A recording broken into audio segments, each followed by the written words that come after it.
Good morning, Pixar. Yan. May laro sila ngayon, baseball. In a while, bibihisan na natin si Pixar. Tapos, ano ba? Good morning ulit. January 12, yan. Ready na rin tayo dahil meron tayong Ready Hit Go delivery today. Ito yung madugo, no? Marami-rami tayong i-deliver today dahil kakabalik lang natin ng mag-service ulit ng ating Ready Hit Go sa ating mga clients after the long holidays. Yan. For this year din. So, hindi tayo makakasama sa baseball game ni Pixar kasi yun nga, may delivery tayo. So, ihahatid natin siya sa bahay ni Utol and then sila na magkakasama for the game. And then after ng game nila, doon na lang natin siya pipick upin ulit. So, bihisan muna natin to. Mag-prepare tayo. Pala, niligpit na yung Christmas tree. Kaya wala ng Christmas tree dyan. Tingin nga. Okay, let's change na. Nag-toothbrush na natin siya. Tapos kine-check natin kung maayos yung pag-toothbrush niya.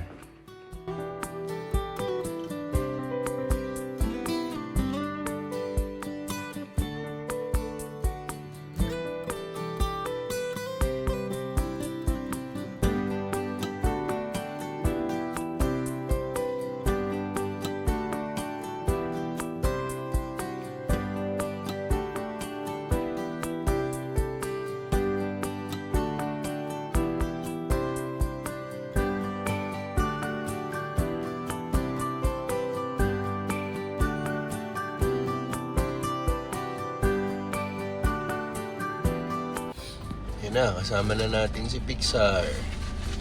Deliver na rin kami ng Ready Hit. Si Richie. Kasama natin si Richie ngayon kasi wala silang makeup. Nasa Thailand si Tinsel.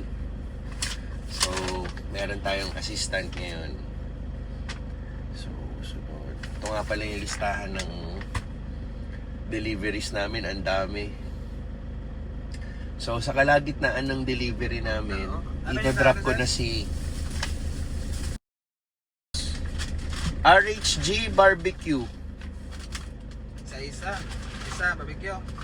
Isang barbecue, tapos RHG lang. RHG is Ready Hit Go. So, ayun, sa kalagitnaan na itong delivery namin, ito-drop ko si Pixar sa bahay ng kapatid ko kasi may baseball game pa sila. Okay na? Ano mo, wala pang tao. Okay. Buwelta muna tayo. Antayin pa ni Richie yung client natin. So, ayun. Maganda rin ang weather natin. So, siguradong tuloy-tuloy na yung ano. Later, Pixar, I'm gonna put sunblock in your ano, ha? Don't forget to wear this one. I put in your ano, ha?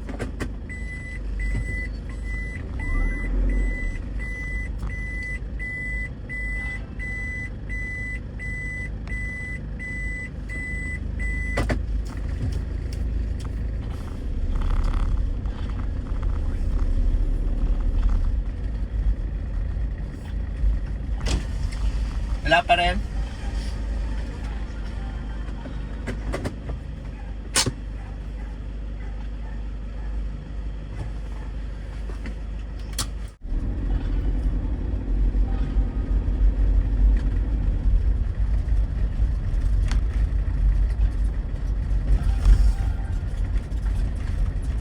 Ayusin mo mamaya yung kinikilabutan ako sa tunog.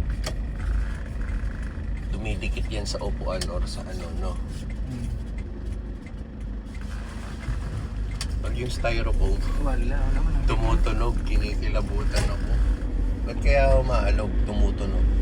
Nasa gitna yun lang. Layo lang po sa gitna. Ayan, no?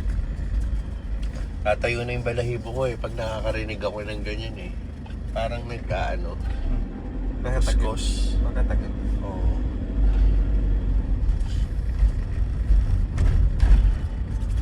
Oh?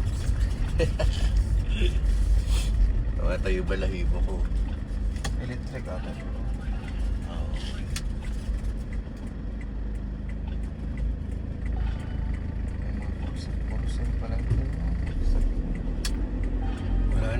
laki nung nagbebenta ng ano, tas papalit na sa electric o kaya hybrid.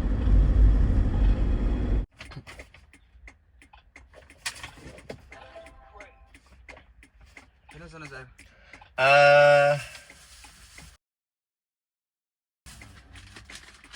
RHG.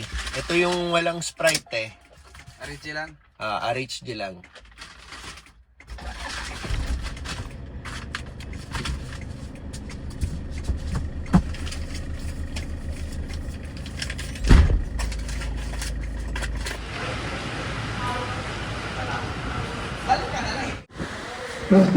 December 13, Monday. So, dito tayo sa LTO Las Piñas. Pinapa-rehistro natin yung mga kotse, no? Dahil ano na tayo, bagong taon, kailangan mag-renew ulit tayo ng mga rehistro. So, for this month, January, ang dapat mong iparehistro is plate number ending 1 or 2. So, tapos tayo, diesel tayo. Ang first step na kasi kailangan natin gawin is ipatest yung smoke ng kotse mo dito sa smoke emission center. So, kailangan maipasa mo yun. So, worth 500 yung binayad natin for the testing dito sa diesel. So, hindi ko lang alam sa gas. I think 500 din yata. Pero sa diesel kasi tayo. And then, pag naipasa natin yun, may certificate tayo. Tapos, pwede na tayo mag-proceed sa next step dito sa LTO mismo, yung pinaka-office, para ituloy yung processing ng pagpaparehistro ng kotse for this year, 2025. And then, pag hindi naman tayo pumasa, ayun, kailangan natin ipacheck yung kotse, syempre, tapos ibabalik na naman dito, magre-retest na naman tayo at magbabayad na naman ng panibagong fee for the smoke emission testing. So, ganun lagi. Kasi nga, di ba, iniiwasan natin yung maging smoke belcher sa kalye dahil nakaka-contribute din tayo everyday pag ginagamit natin yung kotse sa pollution. So, itong sitwasyon ngayon dito, marami-raming tao. Lunes na Lunes kasi, no? Pero ganun talaga, kailangan tayong pumila at hindi na natin patatagalin dahil may oras tayo ngayon. Ito yung chance natin maparehistro yung mga kotse. Dahil itong mga susunod na araw, of course, busy na naman tayo sa mga kasi panibagong week na naman, no? Ayan, may mga bagong orders na naman tayo sa Ready Eat Go. And magpapasalamat pala ako sa mga orders ng Ready Eat Go. Grabe, ang dami naming deliveries kahapon. Ayun. So, kasama pa rin pala sa vlog na to, yung naging deliveries namin kahapon. So, ayan. Weather natin hindi rin ganun kaganda. May ambon-ambon, pero sana wag naman matuluyan ng ulan.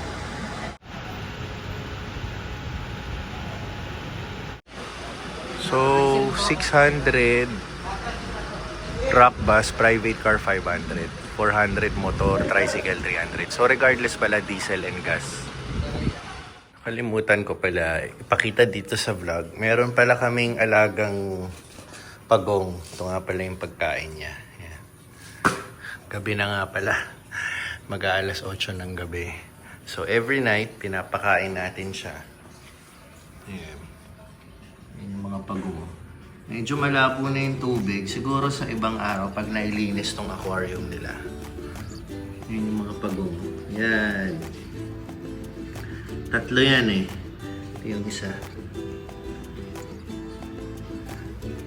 Alaga natin yan dito. Dito kami sa second floor sa may terrace. Yan.